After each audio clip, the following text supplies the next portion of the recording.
Hello, welcome to Oxford Heirlooms. In this video, I'm going to be inserting the lace in the areas where it calls for lace. So I'm going to begin with the straight piece since it's going to be the easiest one to put in. Then I think I'll move to this slightly curved one up here at the top of the bodice and then work from left to right. So I'm going to put a few pins into my, this lace shaping board that I'm using is actually just a piece of foam core board that I bought at the Dollar Tree. So I'm going to put some pins in to hold my lace into place. Now you can see I've got a fold in the fabric, and I probably really should have pressed my fabric before I cut it out, but it's too late to worry about that right now. Okay, now as I'm looking at my lace is directional. So I need to decide ahead of time, okay, on this middle one, I want it to point up. In this one, I want it to point this direction. And this one, go this direction. And this one, go this direction. Okay, so that will keep me organized. So I'm going to start, let's see, my lace needs to go this way. So I'm going to begin to pin this lace into place. And I will sew one side at a time. You just got to be careful to not stretch the lace very much. Cut a piece that's just slightly longer than what we need. And then begin to pin it, just following the guidelines that I traced from the pattern. And then once I get it pinned into place, I will change my pins, or I will readjust them so that they're flat on the fabric. And then I will zigzag going around the edge of the lace.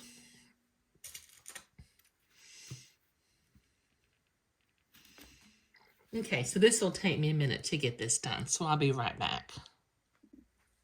Okay, so I've got that pinned into place along one side. I'm going to try to go all the way around this lace insertion at one time. But if I see, like when I get down one side, if I see that that's not going to work out, I'll stop and I'll do something else. Now, as you can see, at either end, I used my blue fabric marking pen and I drew the little mitered corner or the little miter edges on either side. So I have my sewing machine set to a zigzag. Now on my machine, my zigzag width is set at 2.5 and my stitch length is set at 0.7. Pardon me. Okay, so I'm going to start near one end of the lace insertion, and I'm going to begin to zigzag this particular piece of lace into place, taking my pins out as I come to them.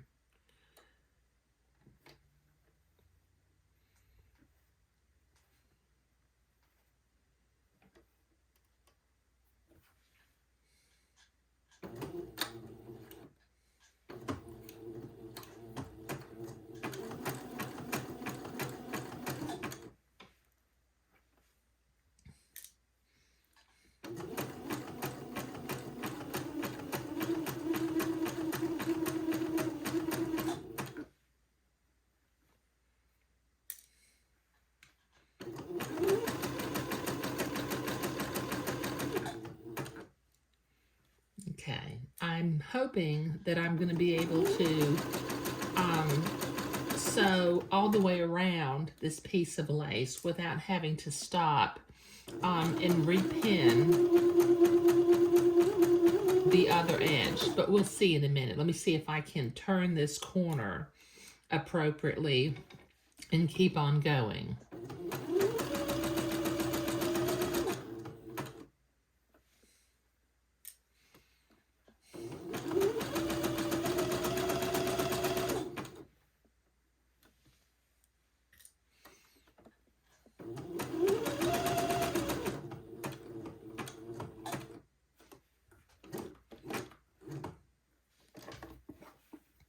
Looks like it might work. Let me fold that piece down. Okay, come at this at an angle to the point.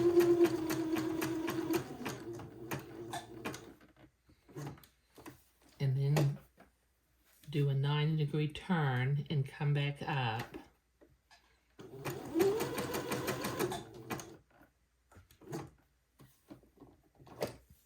And then zigzag coming up the other side of the lace.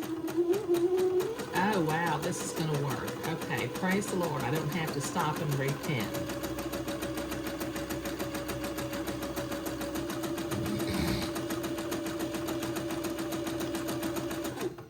Okay, now I probably will not be able to do that on my curved pieces because I have to sew the outside edge and then come back and pull the header thread to gather it up. But this straight piece, I think, is going to work pretty well.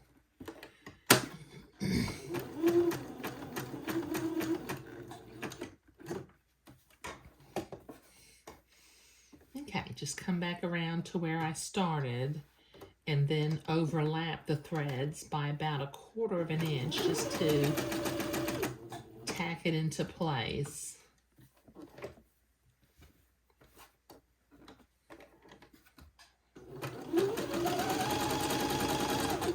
There.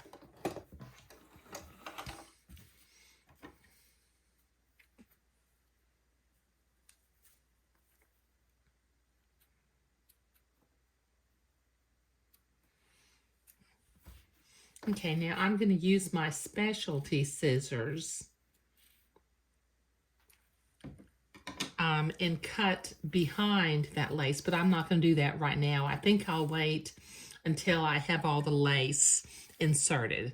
So this is going to take me a while to get all this lace inserted. I'm going to do this slightly curved one up here at the top of the bodice next.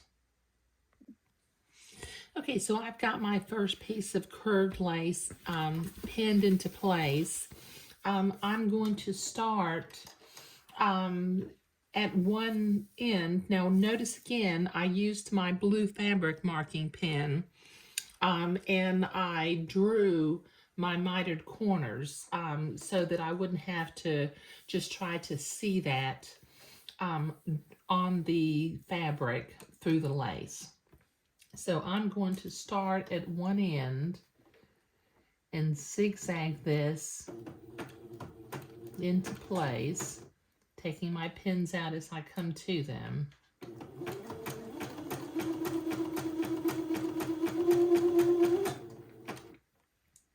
Just following the curved line. So this will take me a minute to get this done.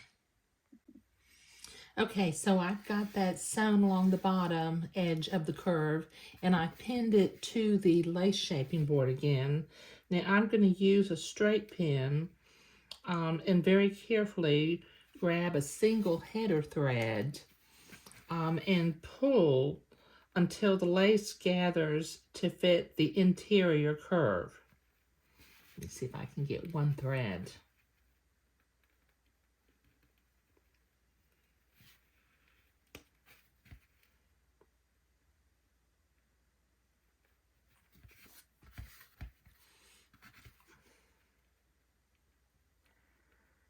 Can't get one thread. There we go. Okay, now let me pull that gathering thread until the lace shapes on the interior of the curve. Okay, this is just a slight curve, so it doesn't take that much.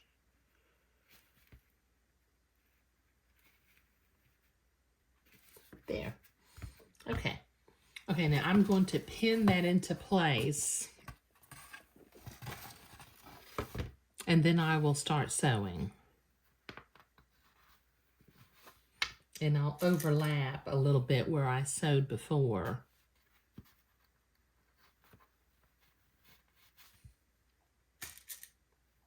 To anchor the threads in place. Okay, so this will take me a minute to get this pinned.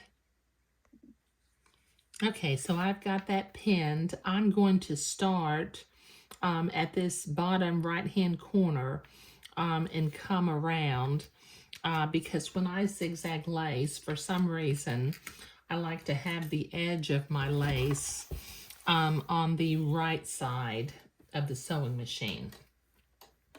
So I'm still set for a zigzag.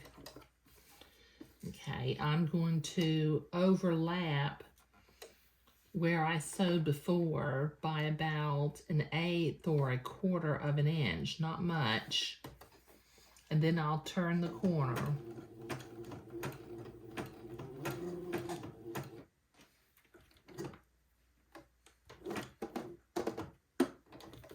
And miter the corner.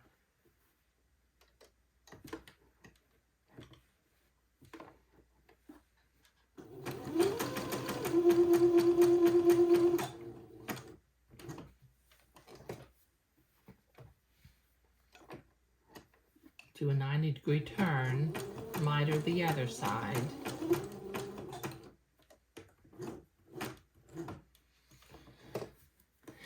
And then come back along the inside of the curve.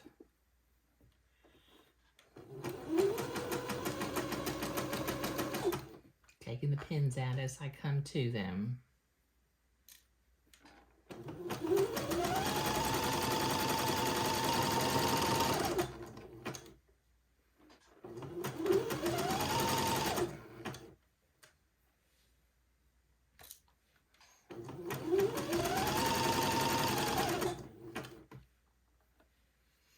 And then get down to the other end and stop and miter this corner. Well, not really miter, but I've got to turn the corner and get that little pointed edge.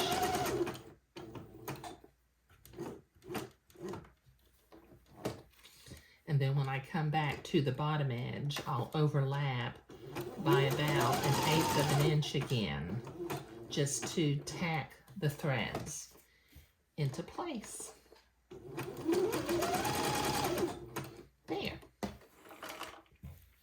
Okay, and once again, when I get finished, I'll use my specialty scissors and trim away the excess lace that I have poking out of the ends. Plus, you know, I'll cut away the lace from the back. But the next ones I'm going to do is I'm going to shape the lace along these two bottom curves, following the directional arrows that I have drawn on here. So since I've already shown how to shape some lace, off camera, I'm going to do these two, and then I'll come back and cut away my fabric, but I'll be right back. Okay, so I've got all my lace inserted. I have trimmed the batiste from behind the curved pieces, but I still have this straight piece to do. So let me show you how I do this. I'm going to be using my specialty scissors. And since I'm using them, I will put a link down below in the video description to order a pair, because I'm not sure they're available at the big box stores. Now what I'm doing is using my fingernails, I am separating the batiste away from the lace from behind. Once I get that separated, I'm going to cut a little notch. Okay, can you see where I've cut a little notch in here? Now I can reach in with the points of my scissors. Well, I'm going to need to cut that notch just a little bit longer. There. Okay, now I can reach in with my specialty scissors and trim the excess batiste away from the inside of the lace. Just going around that little pointed corner.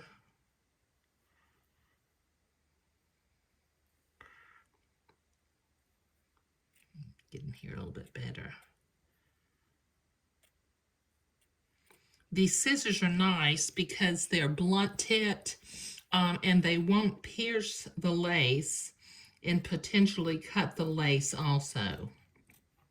So if you don't have a pair of these, and you're planning to do a project like this, I highly recommend that you look into getting yourself a pair. Okay, let me get around this next corner. Come down the other side.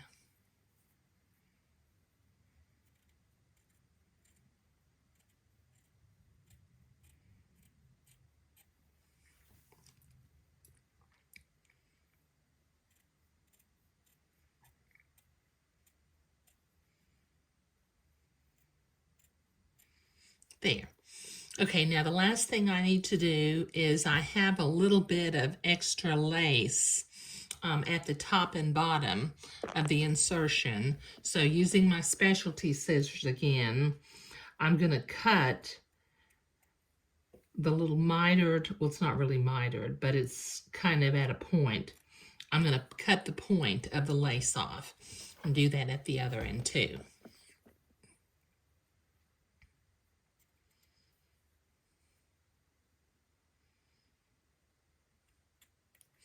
There. Okay. All right. That's looking really, really pretty, I think. Okay. Now, as you can tell, I have a lot of hand embroidery to do now.